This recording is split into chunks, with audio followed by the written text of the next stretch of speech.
Olá, boa tarde, desculpa o atraso. Tive uma dificuldade de entrar, acho que tem muita live aí. Hoje a gente está fazendo o nosso segundo Target Talks e a gente tem a honra de receber o professor Flávio Caetano. Desculpa o atraso, pessoal.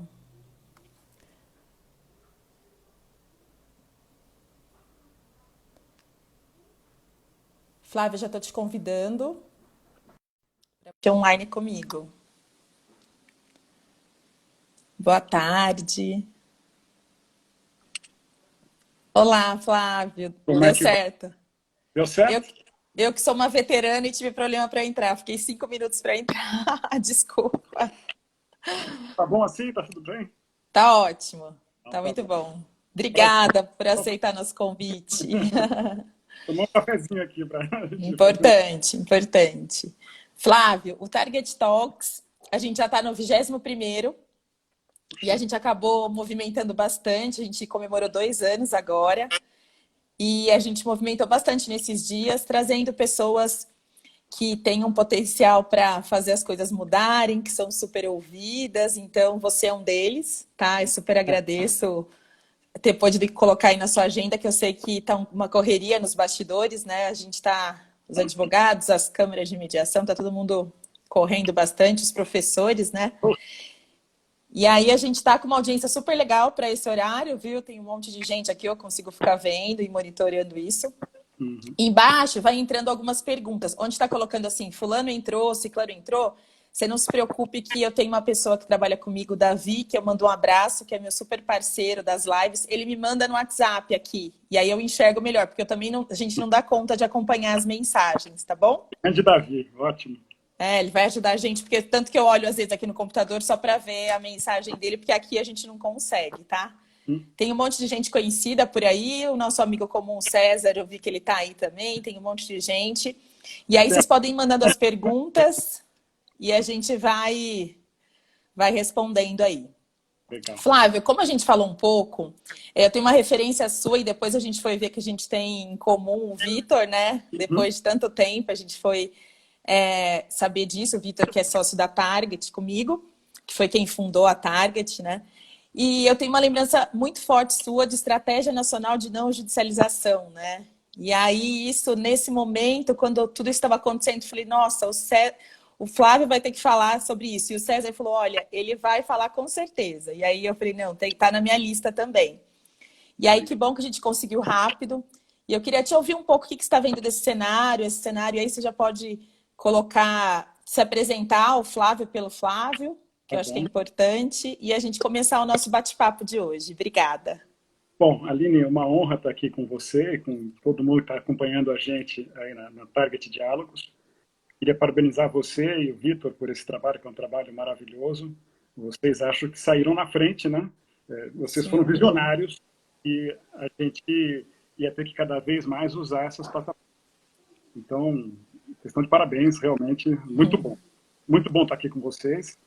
E esse negócio do Obrigada. Flávio pelo Flávio, eu queria dizer para você e para todos aqui o seguinte: eu passei recentemente eu digo, dos 40 anos para cá, estou com 49, por duas experiências fundamentais para mim, que foram aquelas experiências de mudar a vida. A primeira, a gente estava falando um pouco sobre isso antes de começar, né, Aline? Porque eu casei e fui pai. Estou com uma filhinha de Sim. 3 anos e meio, Bruna. Casei com a Andréia, tenho uma filha chamada Bruna e mudei de cidade. Hoje eu estou, você está comigo, eu estou em Laranjeiras, bem embaixo do Cristo Redentor. Que legal. Então, o que aconteceu comigo? Eu tive a experiência de quem, pelo amor, passou a viver alguns conflitos. Né? Porque Sim. basta a gente existir sozinho para ter conflito conosco mesmo. Daí estão os terapeutas para nos ajudar. Sim. Tem mais uma pessoa, tem mais duas, você tem que o tempo todo saber mediar conflito. Um conflito que se resolve pelo amor. Sim. Aí a segunda experiência que eu tive, aí não foi pessoal, mas foi a profissional, e você compartilhou comigo parte dessa experiência, foi a experiência que eu tive. Até 40 anos eu era advogado de público e professor da PUC de Direitos Públicos e Direito Administrativo. Bom, era isso. Recebi o convite para ir para o governo federal, porque a gente se encontrou. Então, Sim. duas experiências que transformaram a minha vida profissional.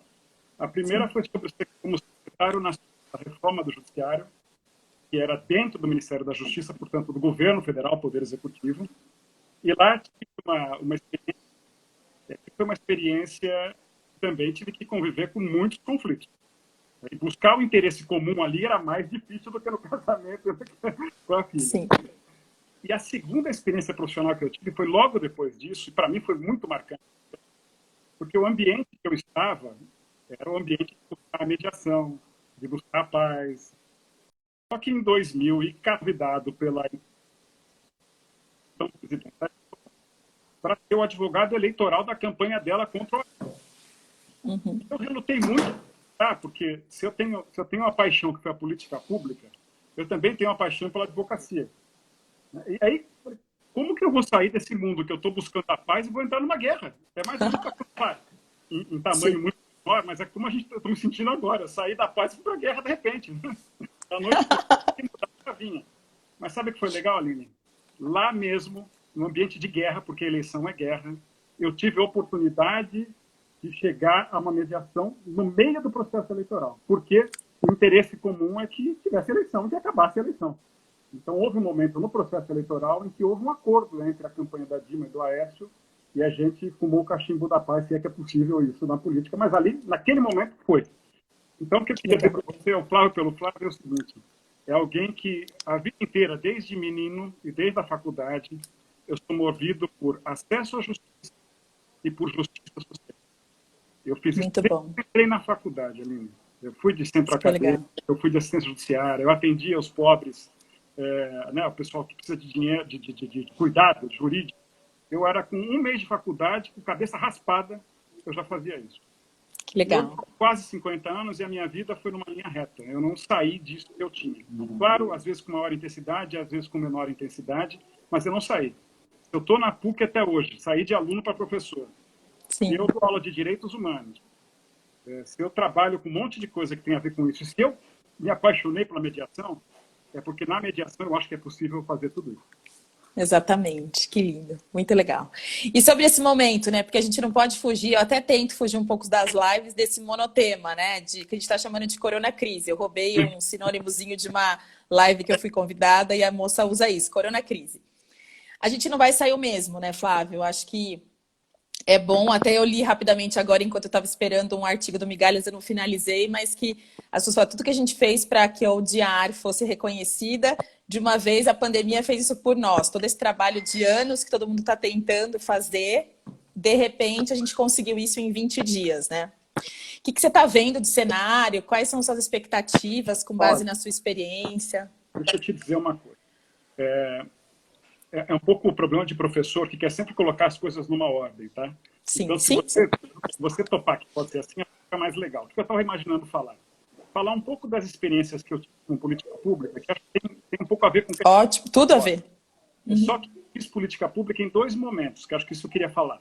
Um momento foi de tempos mais ou menos normais, e outra parte que eu fiz foi em momento de crise. Não crise aguda como agora, mas era crise. Tá? Então, acho que serve como um parâmetro. Aí eu queria falar sobre o que a gente está agora, que para mim isso é um momento de crise. Sim. E o que você tinha também me proposto, é um negócio difícil, eu não sou futurista, né? Você tinha falado, pô, e como vai ser depois da crise? Então, eu pensei depois da crise. Tá? Pode ser assim? Claro, perfeito, tá. Perfeito. Essa primeira parte é um pouco específica, mas eu acho legal falar, tá? Sim, importante. Eu tive essa experiência, como eu disse a você, a todo mundo aí, de política pública no governo. Eu não tinha experiência nenhuma. Era advogado e professor e caí no governo federal, que é a maior máquina né, de servidores do Brasil. Alguns dizem que é do mundo. Né? Então, sem experiência nenhuma. Bom, o meu lugar de fala, né, qual que era? Secretário de Reforma do Judiciário dentro do governo, né, do Poder Executivo. Sim. Cara, as pessoas já falavam, né, Aline? O que esse cara vai querer reformar o judiciário? Sim. Alguns, quando essa secretaria foi criada, que foi antes, né, na época do governo Lula, diziam que, olha, se vai reformar o judiciário, a gente vai criar no judiciário uma secretaria de reformar o executivo, então, para os poderes. Era essa a conversa. Mas quando eu cheguei lá, Aí eu aprendi pelo menos o básico, que era o seguinte: para você fazer uma política pública, aí pensa comigo, pensa todo mundo comigo, aí não é só política pública, não, é tudo na vida. A gente tem 5 passos. O primeiro passo é diagnosticar. Sim. O que está acontecendo? Quais são os problemas? O segundo passo, tá legal. A gente tem que sair dos problemas para a ação, né? Sim. Para pensar num plano, eu tenho que chamar todo mundo que está envolvido. Sim. É difícil? É claro que é difícil. Se fosse fácil, um só resolveria, né? Então é diálogo, é muito diálogo, é concertação para você buscar os consensos, né, que são possíveis, e a partir disso estruturar um plano. Então esse é o segundo passo: diálogo e elaboração do plano. Terceiro, vamos para a rua, né? Tem que começar a executar. Quarto plano, monitorar o que você está executando. Quarto passo, monitorar o que você está executando. E quinto passo, aí reavaliar, aprimorar, adequar. É isso. Tudo na vida é isso. É política pública, é política privada, tudo que a gente faz é assim, né? Então agora sai desse geral e vamos para a experiência que eu tive, que eu acho que mostrou um pouco isso. Experiência em tempos normais, experiência em tempos de crise. Em tempos normais, que diagnóstico que a gente fez, o que a gente está cansado de saber, e todo mundo que é aí do judiciário sabe. Nós temos e nós diagnosticamos 2 grandes problemas, Aline. Esse excesso de litigiosidade, né, que virou uma marca pós-88 do Brasil, uma marca que já era anterior a 88, que é a demora para julgar. Para julgar, sim. Alguns falam, porque tem muito processo. Não é verdade. Nosso judiciário sempre foi lento. É mais eficiente. Então, primeira coisa é excesso e demora. Segunda, era falta de acesso à justiça. Isso é paradoxal, Aline.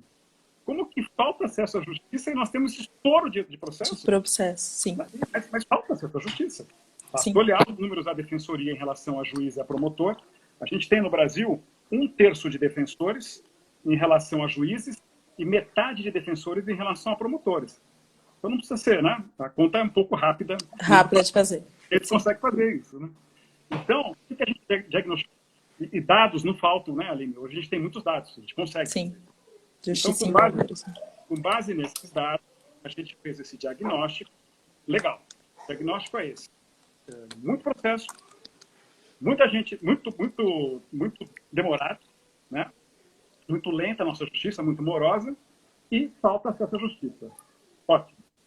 Bom, e cabe a nós, nesse latifúndio, Secretaria da Reforma do Judiciário.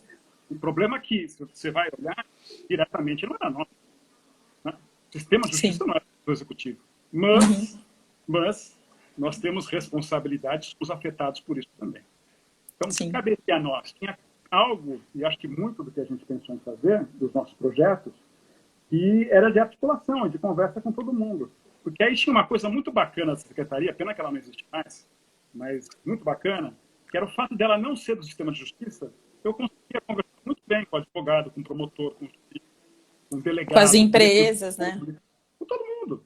Porque eu estava um pouco à margem disso, né? Então, eu era, entre aspas, o mediador, porque seria aquele cara independente, imparcial, embora a gente também saiba que governo é o grande cliente do Poder Judiciário. Né? Sim.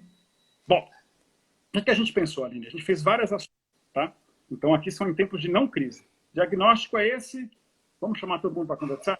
Vamos. Tem coisa que é nossa, tem coisa que a gente tem que conversar mesmo. E quando é nossa, tem que conversar comigo, com a turma toda, governo, que também não é pouca gente. Tá? Então, o que a gente fez? Primeiro, a gente criou um indicador, INAGE. Indicador Nacional de Acesso à Justiça. Nunca ninguém tinha medido isso. E a gente, porque desde o começo a gente acreditava que uma forma de melhorar o acesso à justiça é não concentrar só na justiça, ou seja, a justiça não se faz só para o judiciário e defensoria, Ministério Público, mas também por aquilo que está fora da justiça. Sim. O que a gente começou a fazer? Vamos medir a justiça com quem é justiça e a justiça colocando também portas que não sejam justiça. Tá? A gente colocou cartório, colocou PROCON, colocou mais umas 4 ou 5 portas que não eram do sistema de justiça. Tá. Conclusão, Aline. Tem mais acesso à justiça quando não é só justiça. Tá? Interessante. Segunda conclusão, a gente mediu o Brasil inteiro.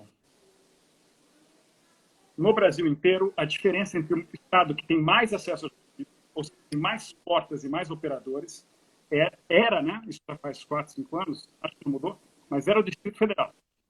Sim. O pior, e naquele momento não era nenhuma surpresa que fosse pior, era Maranhão.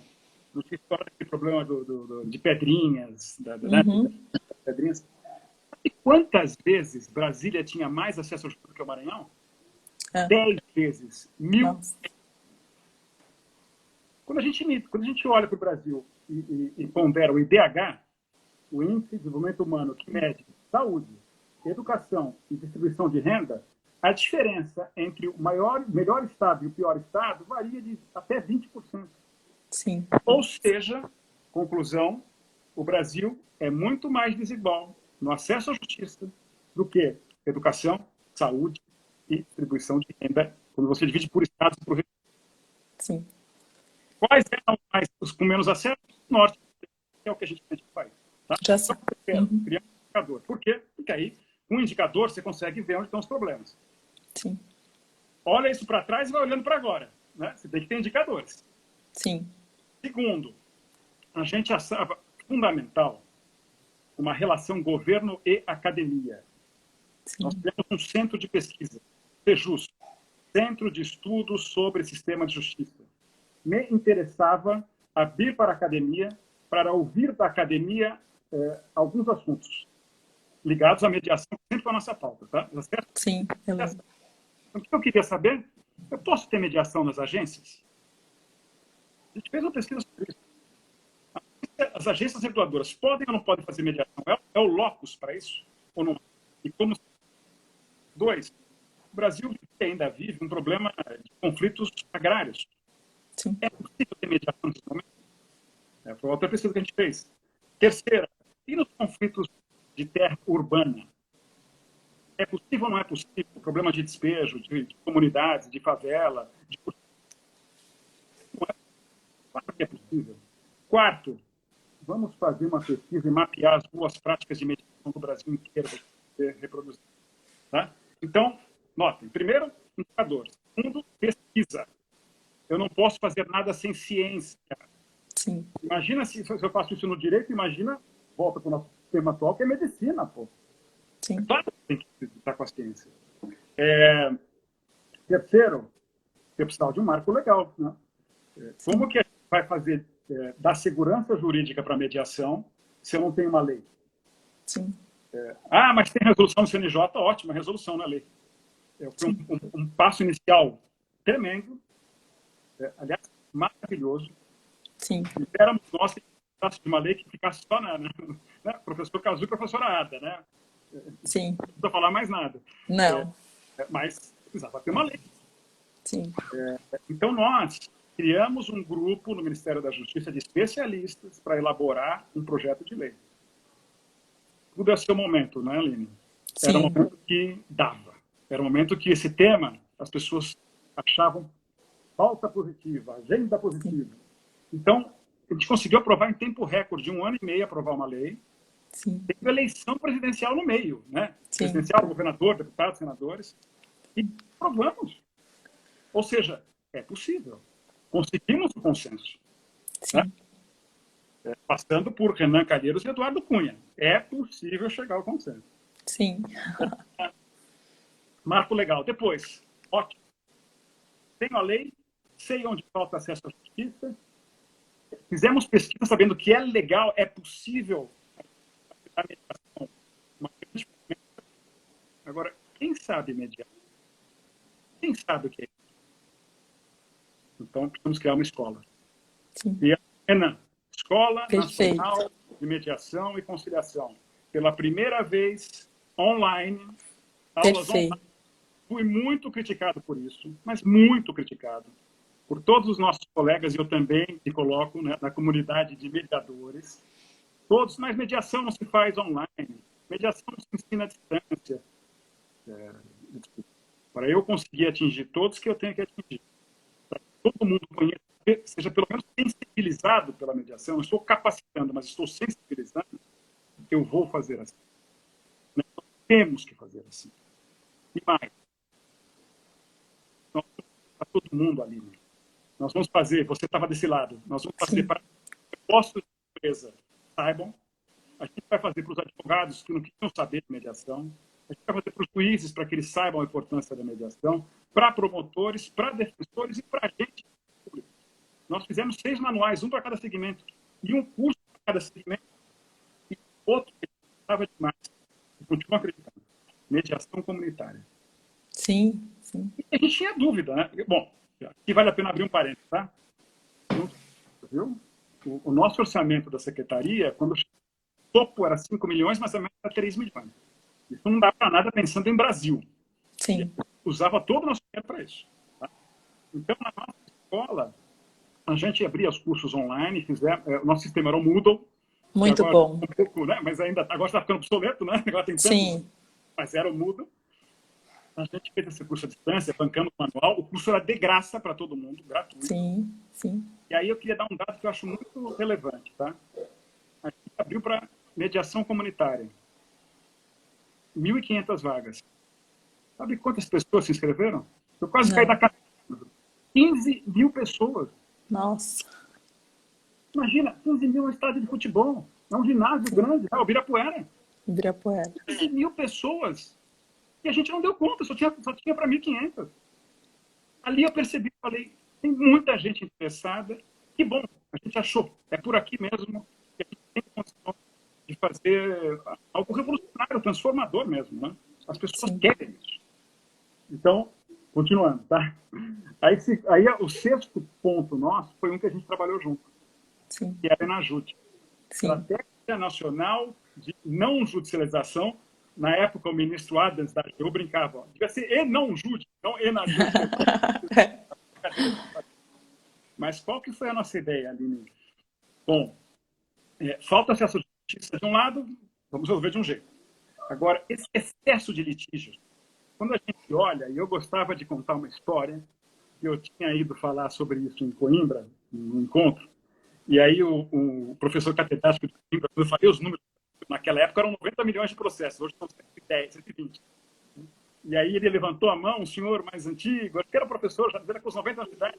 Quando eu falei, no Brasil tem 90 milhões, ele virou assim e falou, mas secretário, então todos os brasileiros vão litigar porque um autor e outro é réu. Não tivesse todo mundo na justiça. Não era verdade, Aline. Por quê? Porque a justiça está em grandes grandes conglomerados. Sim. O principal cliente do judiciário era, na época, Paulo Nossa, na época do governo, 51% do governo. O segundo grande bloco, bancos, né, bancos financeiros, 38%. O terceiro grande bloco, na época, isso era 2010, 2011, era a telefonia, com 6%, cobrava 5% mais. Aí você colocava varejo, colocava... Hoje acho que aumentou varejo e saúde, mas né, naquele momento era isso. E a gente percebeu? Dá para conversar. Dá para conversar. Nós somos... Está todo mundo reclamando que o som está cortando. É, que está cortando um pouquinho o som. Se você quiser colocar o fone, Flávio, e segurar um pouquinho o celular, talvez melhore. Tá.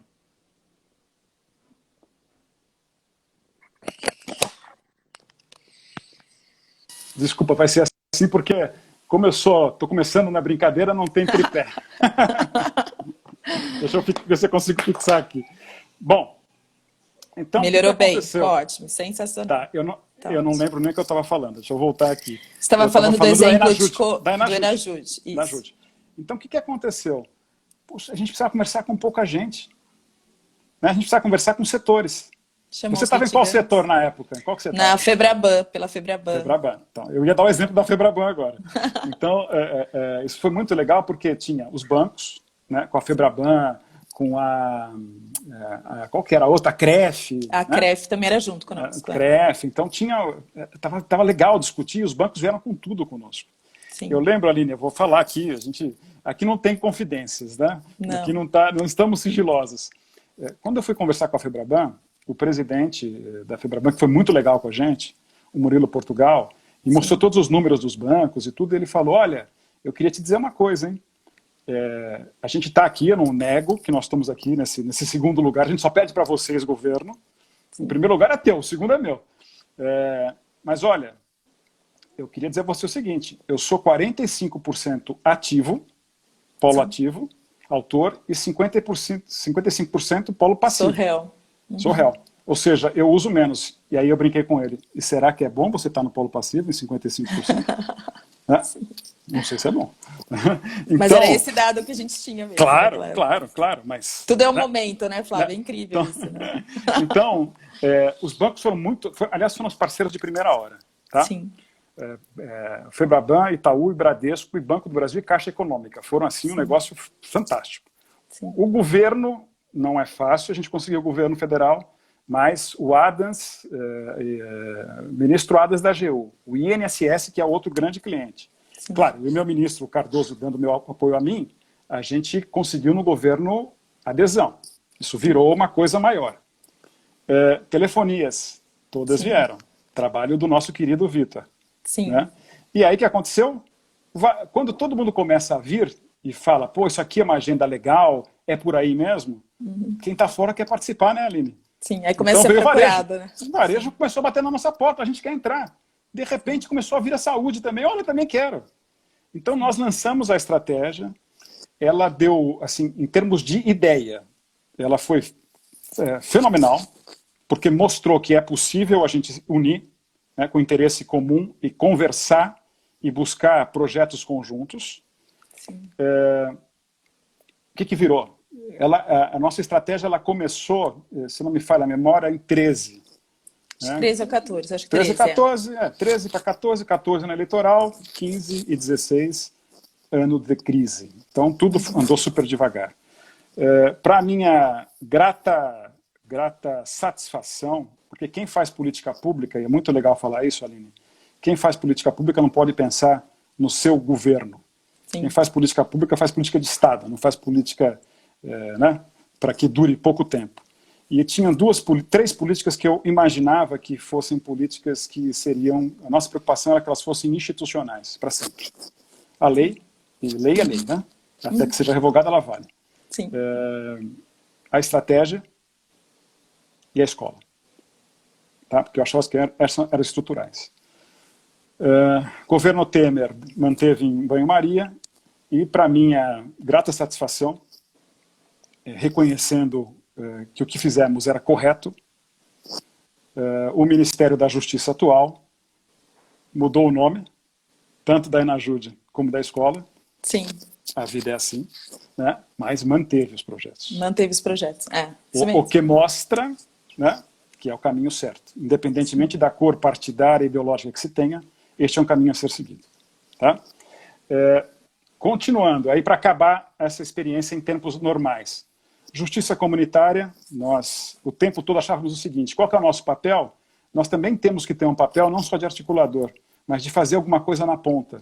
Se a gente está treinando mediação, a gente quer fazer mediação na ponta.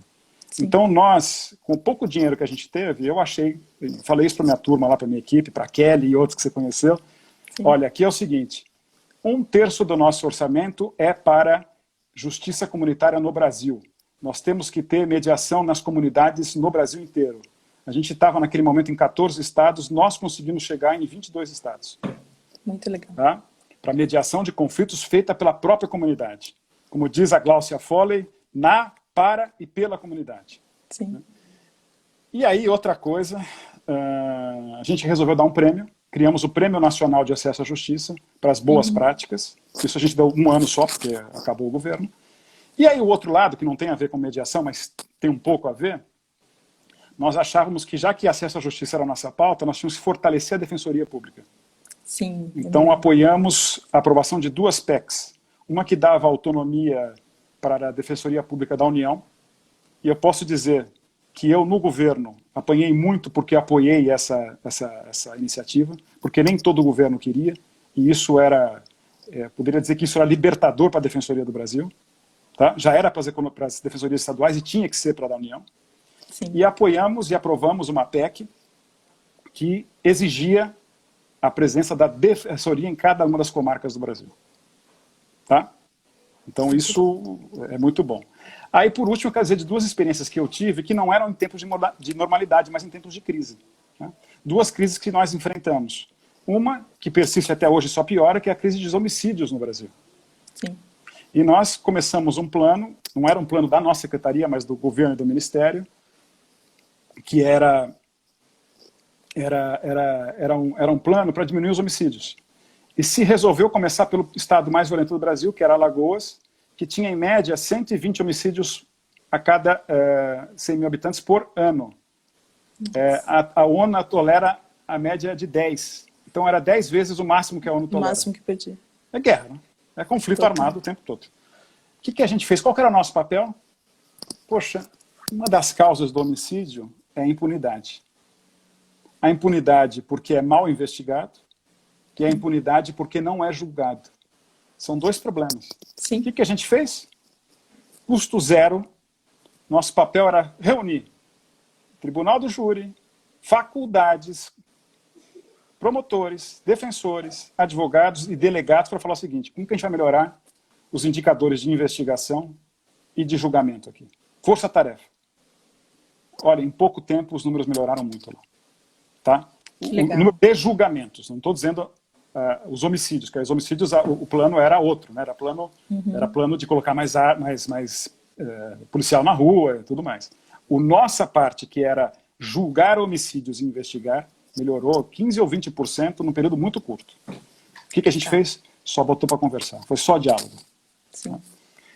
E o último que eu tive também como uma atuação assim, em situações de crise, foi na crise, duas situações, tá? Crise dos presídios, Tá. rebelião, Pedrinhas, no Maranhão. O que a gente fez? Força Nacional de Defensores, defensores do Estado e da União, que juntos foram para lá para cuidar da execução penal. Que legal. E naquele momento foi muito importante porque isso distensionava, bom, primeiro, acesso à justiça. Exato. E segundo, distensionava o presídio. E a última que eu tive, para acabar com essa experiência, que eu digo que é uma experiência profissional, de política pública, foi na famosa PEC 37, que era um dos temas das manifestações de junho de 2013. Era aquela PEC que estava no Congresso, queria relembrar a todos aí, Sim. era aquela PEC que alguns diziam que ia acabar com os poderes investigatórios do Ministério Público. Ah, é verdade, sim. Houve um momento que a coisa ficou muito aguda, que todos achavam que essa PEC ia ser aprovada, e, portanto, nessa disputa, nesse pretenso conflito entre delegados e promotores, os delegados estavam mais fortes. Sim. O presidente da Câmara de então, Henrique Eduardo Alves, falou com o ministro da Justiça, Cardoso. Falou, olha, isso aqui é um problema que interessa a todos nós, e essa briga não serve para ninguém. O que a gente faz? Aí o ministro Cardoso falou, olha, lá eu tenho no meu ministério, eu tenho uma secretaria de reforma do judiciário, que tem um secretário lá que é doido por mediação. O que você acha da gente fazer uma mediação? Aí eu fui contemplado, tá, com essa tarefa de mediar promotores e delegados do Brasil inteiro, que legal. a gente buscar tentar chegar a um acordo. Posso te dizer o seguinte, foi uma experiência muito rica, eu tive que aprender naquele momento na marra. Quem me deu o beabá naquela época foi o Goma, o André Goma, falou, Flávio, eu vou te ajudar. É isso, é por aqui que a gente tem que fazer as coisas. Então foi muito bom, porque o que a gente conseguiu naquele momento? Que conversassem. Um queria matar o outro, mas a gente conseguiu sentar, começar a conversar, e aquilo que a gente aprende em mediação, né? A gente percebe que está muito difícil, vamos começar pelo mais fácil. Sim. Então todos eles tinham uma concordância. Qual era a concordância? Precisa melhorar a investigação no Brasil. Eles discordavam quem tinha que investigar e quais eram as prerrogativas, mas que tinham que melhorar, todos concordavam. De repente, eles começaram a conversar e brincar entre eles. Sim. Uhum. Só que o contexto político, que não estava na mesa, mas estava fora, ficou muito mais exacerbado. Conclusão, depois de 5, 6 reuniões, que a coisa andava bem para um lado, mas para a PEC não. A PEC a gente deixado de lado. Sim. Mas ganhou as ruas a PEC e, com isso, a nossa comissão foi dissolvida e a PEC foi arquivada. O Brasil ganhou com esse arquivamento, mas eu posso dizer, as pessoas dizem, a mediação tem que levar a acordo, não necessariamente. Não. Só restabelecer o diálogo e melhorar essa conversa, e foi posso dizer, foi para mim um grande aprendizado. E Com para certeza. eles, com certeza, foi um grande avanço. Sim. Bom, aí eu queria pular. Eu estou falando muito, Aline? Não, tá ótimo, tá todo mundo amando e daqui a pouco vai Tá, ter algumas perguntas, né? tá. Então aí eu queria Você pular está para o dando nosso... uma aula de mediação, as pessoas estão Tá, tá, falando como tá, mediação funciona na prática e como deve ser tá, feito. E depois estão falando já de Covid, mas eu vou esperar você continuar e tá. depois eu faço Aí sobre eu queria pergunta. falar do nosso momento atual. Tá? O Sim, que a gente está passando? Nós estamos passando por por essa crise extrema, uma crise não anunciada. Eu acho que isso é o que pega mais para todos nós, sim, porque é uma coisa que nenhum de nós passamos, e só as pessoas com 90 anos para cima é que passaram por guerra. Né? Então são poucas as pessoas no mundo que passaram pelo que a gente está passando agora, que é esse isolamento numa crise extrema, uma crise que não foi antecipada, ninguém imaginou que pudesse acontecer. Alguns sim, né? Mas são os futuristas, não os era uma coisa assim futuristas. tão palpável. Né? E mais do que isso, foi da noite para o dia, né, Aline? Você estava na Sim, rua, no dia seguinte você estava em casa. sim, Né? E não você, todos. todos. E aí a pandemia vem do grego pandemias, né? Que é pan de todo e demos de povo. Todo o povo junto. Sim, Todos nós fomos tirados de uma vida e fomos transportados para outra. Alguns dizem, para quem é fã de seriados e gosta até esqueci o nome do seriado, daqui que tem o mundo invertido. não sei, eu não sou péssima de seriado. Que você sai você tem o seu mundo e tem o mundo invertido. A gente foi para o mundo invertido. Né? Sim, Alguns já achavam que a gente já vivia o mundo invertido também. Né? Mas agora todo mundo foi para esse outro mundo, foi para o outro lado, foi para casa. sem escolha, né? Bom, quais são as fases aí, para quem gosta de estudar psicologia, acho que tem um monte, né? Mas eu posso te dizer que eu acho que é algo que todos nós estamos sentindo juntos. Tá? Primeira fase, negação e surpresa. Você sai da rua e vai para casa, poxa, mas eu quero voltar para a rua. Mas sabe que não pode? Mas é uma descidinha só. Ah, mas... Então a gente quer negar. Não é assim, não é tudo isso. Né? Não é tão forte. Sim, Lembrando uma figura pública, é uma gripezinha. Né? Negação. E surpresa porque a gente teve que mudar. O segundo momento é o seguinte, mudou a realidade. Quando muda a realidade, nós temos que mudar junto. Não tem mais jeito, não volta. Então a partir desse momento, que é momento de crise, de emergência, o que vamos fazer? Então você percebe que a segunda fase, e acho que para todo mundo isso virou a segunda semana, a primeira semana foi esse negócio de negação. A segunda semana, a gente está na quarta semana agora, né? Indo para a quinta, não na quinta, sim. vai. O que foi a segunda semana e a terceira? Vamos ter que nos readequar. Né? Então como que vai ser a distância? Como é que vai dar aula à distância? Como é que vai trabalhar à distância? Reuniões à Sim. distância? Médico, tudo à distância. Né? Como que vai ser isso? Todo mundo tem que aprender um monte de coisa. E as coisas já estavam aí, né, Aline? Não tem muita novidade. Tudo Tá aí pronto. você com a Target, estava tudo ali esperando. Sim, A fase que a gente está agora. Já estamos nos habituando à nova rotina. E sim, com todo mundo que eu converso, Aline, não converso com muita gente, né? Mas a gente está conversando, falando o seguinte, eu não quero saber o que está acontecendo de ruim nesse momento, porque ruim eu sei. O que está sendo de bom para você? O que você está aprendendo nessa fase? É nesse momento que a gente está. É numa nova rotina em que um monte de coisa a gente está aprendendo. Um monte de coisa.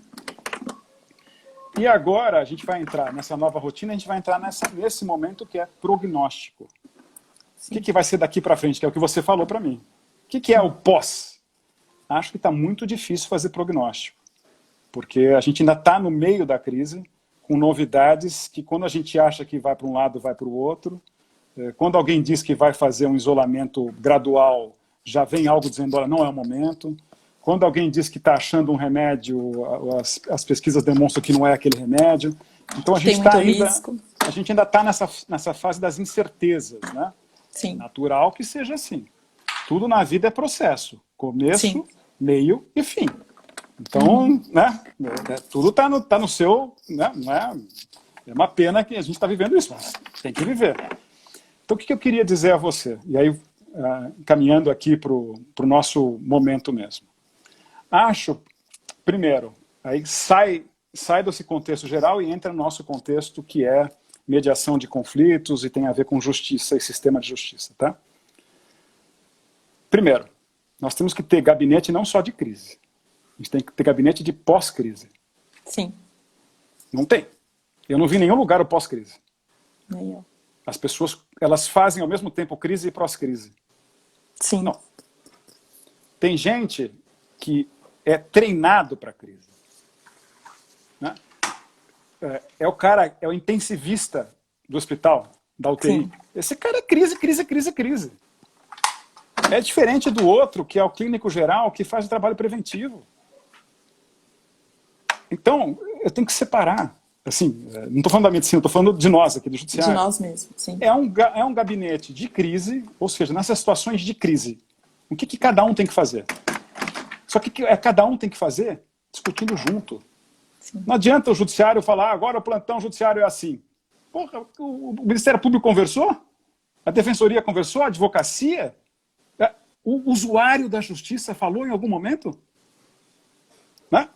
Então, vai se criando essas coisas sem conversar todo mundo. E aqui eu quero fazer eu queria fazer um elogio e uma crítica.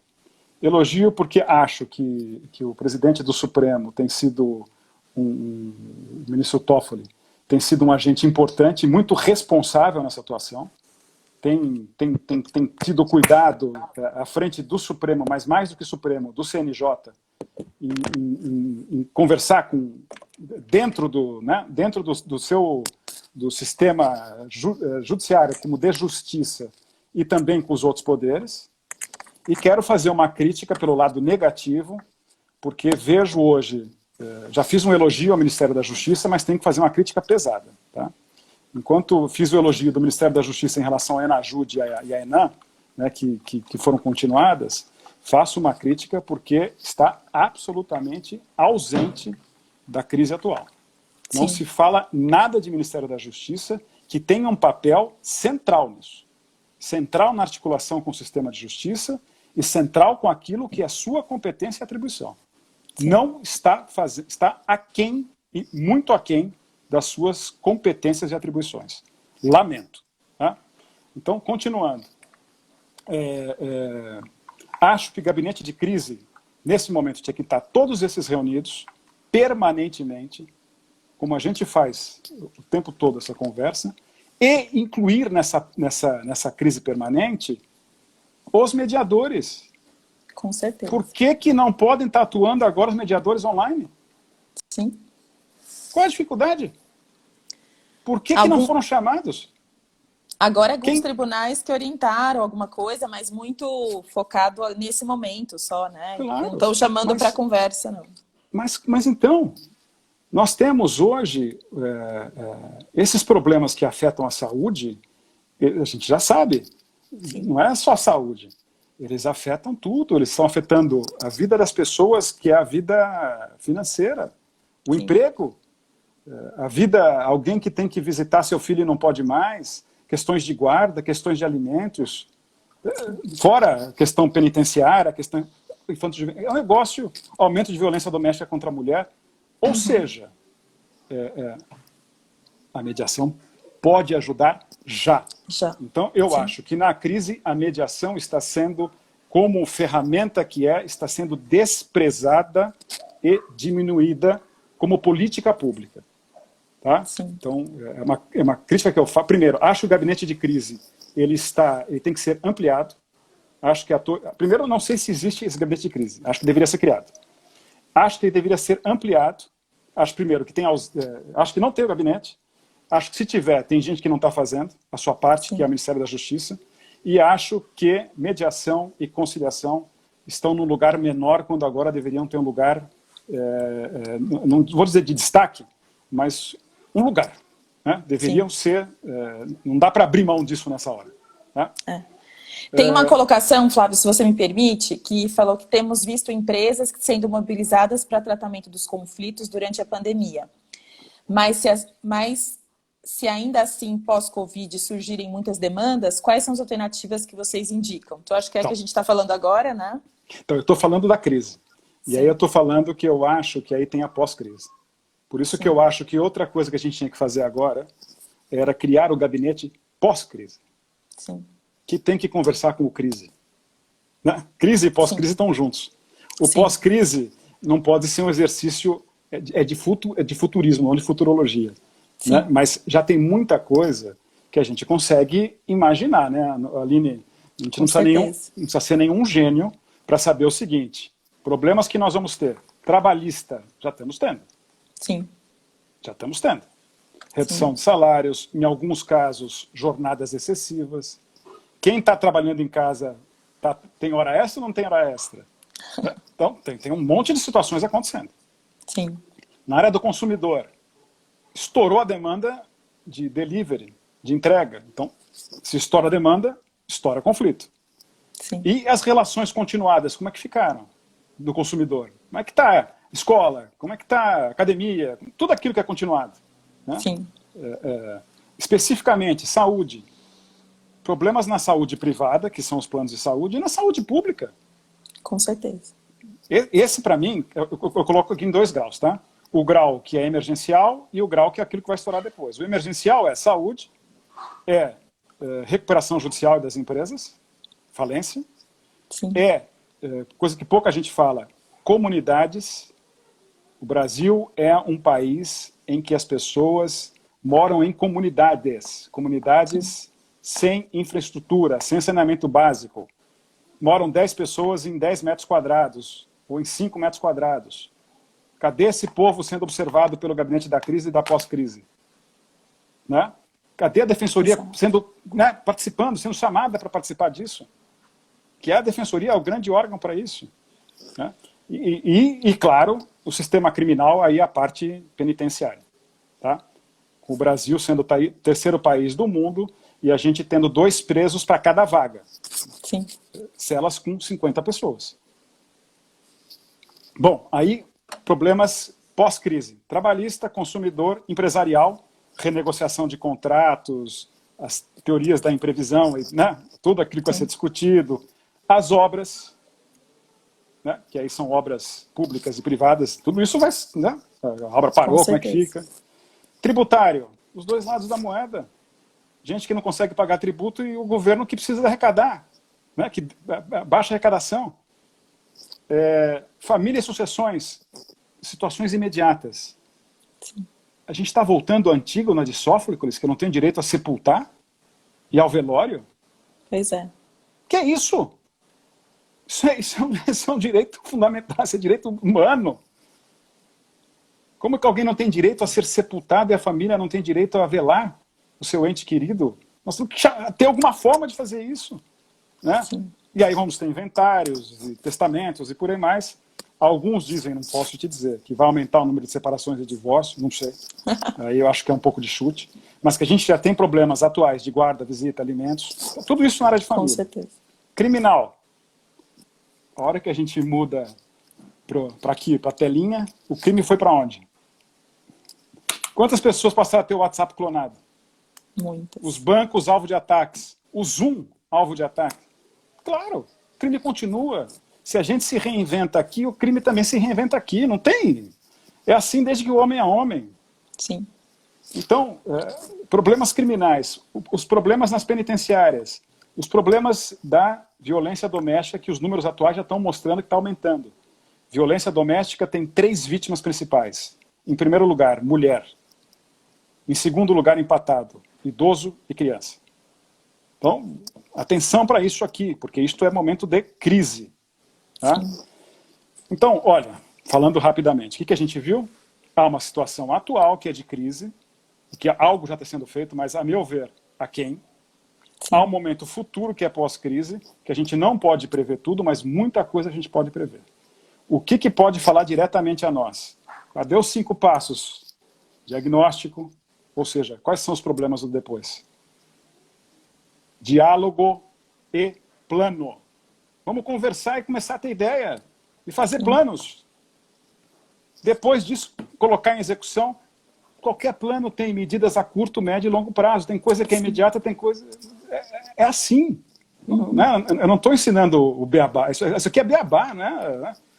Quarto, executar e quinto, avaliar, monitorar e rever. Isto é o tempo todo. Sim. Então, está faltando isso. Acho que o Brasil, em termos gerais, eu queria acabar por aqui, tem dado um péssimo exemplo, porque o Brasil está com um problema inicial, que é um problema de diagnóstico em relação à Covid. Isto eu falo geral e falo também no nosso sistema de justiça. Está com um problema de diálogo. Do ponto geral, é muito pior do que no sistema de justiça, mas não dá para enfrentar desse jeito, né, sem diálogo. E sem diálogo você não tem, como a gente faz na mediação, né? Primeiro a gente precisa voltar a conversar, porque a gente voltando a conversar, a gente tem muita chance de chegar a um acordo, porque a gente tem interesses comuns. Sim. O interesse aqui de todos nós é o mesmo. Todos nós queremos ter a nossa vida de volta. Todos queremos. A vida normal. Não é possível que a gente não consiga conversar. Não é possível que a gente não consiga conversar para chegar nisso. Cada um em cada área. Tem muita gente querendo fazer isso. E disponível para isso. Né? E a gente tem esse tempo para isso. Por isso que eu acho, se todos nós mudamos para a vida online, né, se todos estamos agora, sei lá, na vida digital, alguns dizem que digital não é virtual, dê o nome que se queira dar, né? Hoje nós estamos aqui, estamos na telinha. Então, se a gente está na telinha, nós podemos usar a mediação na crise e no pós-crise. Acho que no pós-crise, mais ainda do que na crise. Sim. Tá? Porque aí as coisas vão estar mais identificadas. Acho que esse momento agora é um momento de estar, para nós da mediação, estamos nos qualificando ainda mais, estamos aprendendo ainda mais.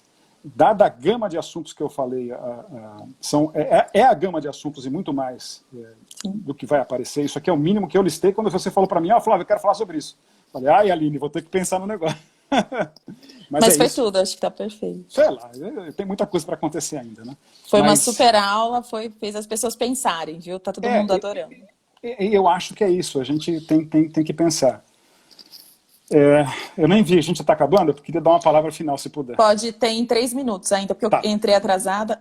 Tá. Tem muitas pessoas, só te falar que as pessoas estão falando que se você apoia a mediação online, para quem entrou um pouquinho atrasado, claro, o Flávio é super apoiador, eu acho que isso agora tá para ficar, né, Flávio? Aline, você lembra disso? Quando a gente fez a lei de mediação, nós colocamos na lei isso. Sim. Então a lei que é de 2015, que o projeto de 2013 já estava lá. Já estava escrito. Mediação online. Porque, por todas as críticas que a gente possa, na época, ter recebido... Ter tido. Mas não tem jeito. E mais, eu sempre achei, e continuo achando, mediação não é sistema de justiça. Sim. O sistema de justiça pode se utilizar da mediação, e é bom que se utilize. Sim. Mas a mediação não é restrita, e não é a mediação que vai resolver o sistema de justiça. A mediação é uma ferramenta para a vida. Dentro da justiça e fora dela. Perfeito. Eu espero que seja mais fora dela do que dentro. Porque se for fora dela, os problemas na justiça serão muito menores também. Muito tá? Perfeito. Eu queria acabar dizendo o seguinte. A gente só resolve com diálogo e cooperação. Né? A gente tem interesse comum, que é voltar essa vida normal. Um colega meu disse o seguinte, o que aconteceu com a gente agora é que muita gente estava dizendo que ia acontecer daqui 10 anos. Então nós antecipamos em 10 anos uma realidade que ia vir lá na frente, né? Nós estamos mais digitais. Estamos tendo que aprender na marra. Todo mundo vai aprender. Estamos todos juntos. Acho, e aqui acabando, sentimento pessoal. Estamos num sentimento... Eu me sinto hoje numa fase de conexão. Então, conexão porque estamos conectados digitalmente. Conexão interior. Todo mundo está tendo que fazer uma viagem para si. Sim. Essa conexão nos leva para um outro mundo, que é o da reconexão. Quanta gente que você não falava e está falando. Nós dois é um caso. Algum tempo que a gente não se falava. Estamos aqui. E quanta gente está nos ouvindo hoje. Sim. Então é um tempo de conexão e de reconexão. Tá? Sim. E o momento é diálogo, colaboração. Diálogo, colaboração, para que a gente chegue na reconstrução e na refundação. É isso que está acontecendo conosco. Na Segunda Guerra, eu sou professor de Direitos Humanos, a Segunda Guerra colocou o mundo de frangalhos. O mundo ficou de joelhos. Tudo que era direito foi solapado pelo nazismo e pelo...